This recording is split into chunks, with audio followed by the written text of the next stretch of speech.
In the early hours of Thursday, November 8, 2018, the frigate HNOMS Helge Ingstad and the tanker Sola TS collided.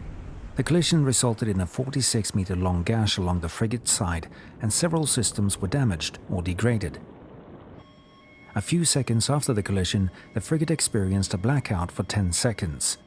This caused many of the systems to stop working and having to be restarted.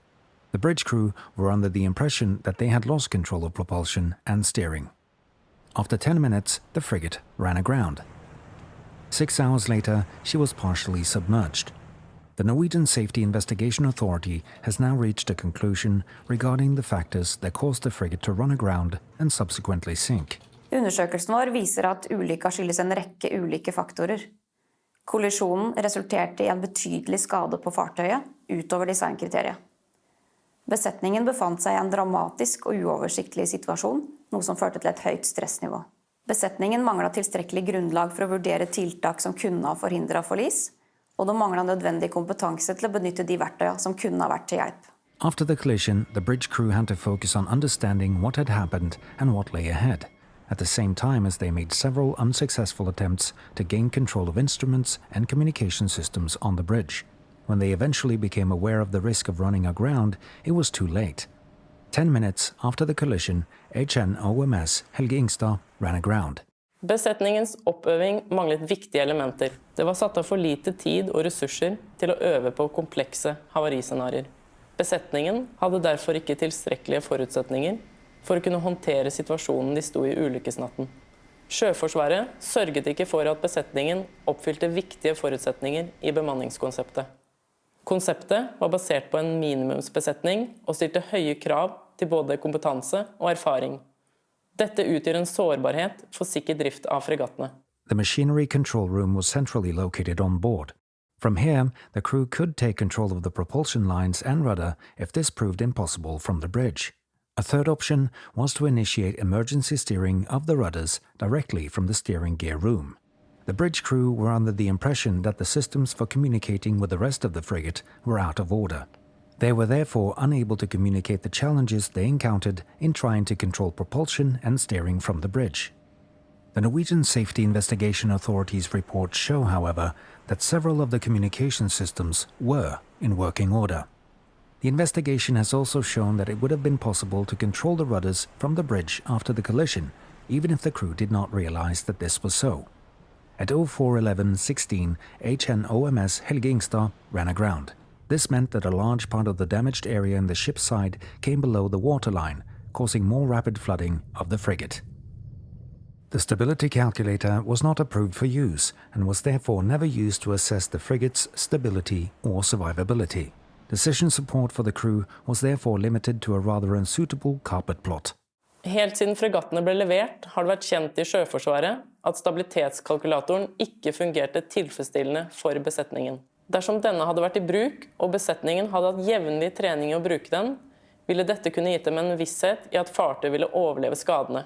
I tillegg ville den kunne gitt dem informasjon om hvilke tiltak de kunne iverksette for å ivareta fartøyets stabilitet. The Norwegian Safety Investigation Authority also concludes that the Navy and the Norwegian Defence Material Agency were aware of several non-conformities in the frigates, which had not been adequately addressed or repaired.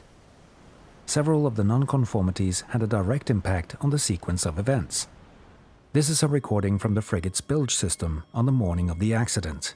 The crew found it very difficult to understand why the system did not work and why they were unable to effectively remove water on board.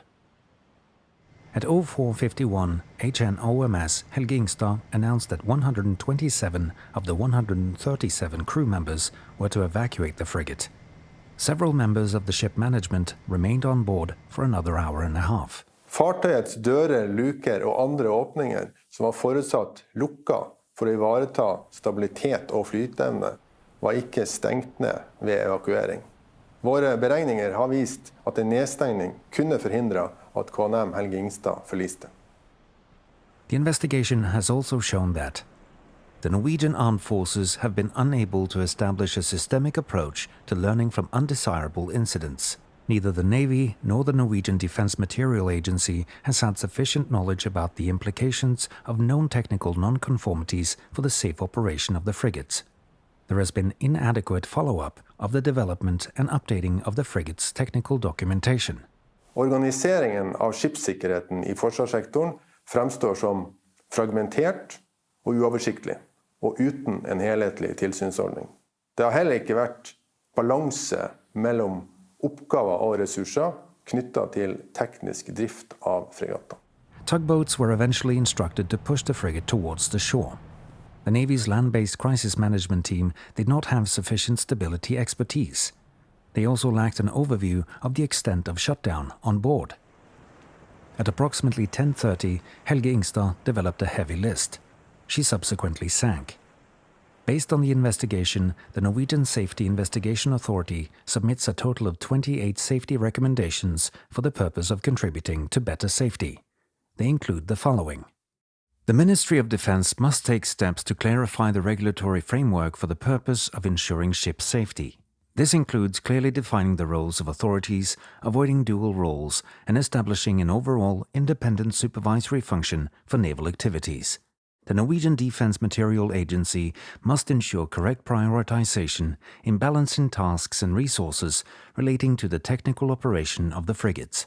The Norwegian Armed Forces must establish mechanisms for organizational learning from undesirable incidents and accidents, and to meet the Navy's need for system support in the operation of the frigates.